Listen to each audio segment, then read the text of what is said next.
Delhi NCR residents waking up to heavy rainfall, thunderstorm that have lashed parts of Delhi NCR. So be cautious when you're leaving from your residence to be able to check nearby areas and the Met Department advisory, because a massive thunderstorm has led to trees being uprooted, waterlogged streets. Rains have hit flight operations. Look at those visuals on your screen. A massive wind speed. There have been clearly an impact on the streets as well. Waterlogging is being reported from several areas. In case you're heading to the airport, please know that the flight operations at the Indira Gandhi International Airport in Delhi also have been impacted.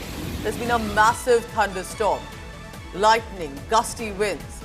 Delhi International Airport has put out a statement saying some flights have been affected owing to the inclement weather conditions. While I was also on my way to India Today Network, we found that there was waterlogging in several areas. This is in the Noida premises in NCR. So be cautious, be safe, but also remember it's a dip in temperature that's brought some level of relief to the people of Delhi NCR too. And at this juncture, remember, India Today is on the ground, so you get a direct live update. Joining me, Himanshu Mishra from a vantage point to help you understand what is the situation. Himanshu, where are you presently? How is the situation? और क्या अभी भी बारिश हो रही है?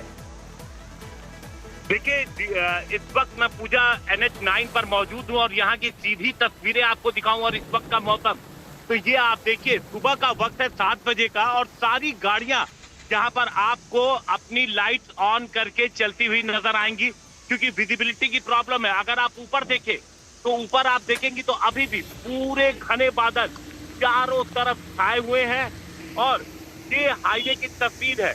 पूरी सड़कें चारों तरफ खिली पड़ी हुई हैं। कई जगहों से ये जानकारी मिली है पूजा कि पेड़ गिरे हैं, कुछ टहनियां गिरी हैं, जिसकी वजह से जो लोकल एरियाज हैं दिल्ली के, वहां पर कुछ ट्रैफिक बाधित भी हुआ। कुछ ऐसी जगह है जहां पर हमने देखा कि वहां पर पानी भी लगे हुए थे, मतलब वाटर लॉगिंग की भी वहां से खबर आई थी। और वो जगह है जहां पर हर बार ऐसा होता है। अगर आप देखेंगी तो जो मिंटो ब्रिज का इलाका है, वहां पर हालांकि लगातार बहुत कोशिश की गई है, मोटर लगाए गए हैं, लेकिन वहां पर हमने देखा है कि किस तरीके से वहां पर वाटर लॉगिंग होती है थोड़ी सी बारिश में। आमतौर पर NH9 की तस्वीर अगर आप ये देखेंगे कि सुबह के वक्त गाड़ियां रफ्तार से चल रही हैं, लेकिन विजिबिलिटी की वजह से सभी को लाइट ऑन करके चलना पड़ रहा है। लेकिन इस मौसम जो वेस्टर्न डिस्टर्बेंस का इंपैक्ट ये देखने को मिला है, इसकी वजह से पूजा बहुत ज्यादा लोगों को राहत मिली है।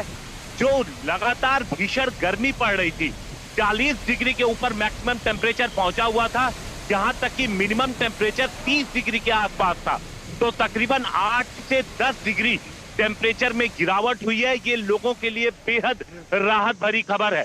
और अभी जिस तरीके का मौसम बना हुआ, आप ये देखिए, घने बादल आपको आसमान में चारों तरफ नजर आएंगे।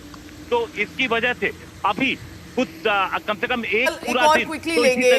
जब हम भी अभी अपने रास्ते में थे, वाटर लॉगिंग कुछ जगह दिखी है, तो इतनी देर बारिश हुई, चाहे 2 घंटे 3 घंटे, और इतने में ही वाटर लॉगिंग हो जाती है। तो ये सवाल भी उठेगा प्रशासन से, चाहे दिल्ली हो चाहे नोएडा के एरियाज हो, कि कैसे ये वाटर लॉगिंग हो रही है इन एरियाज में।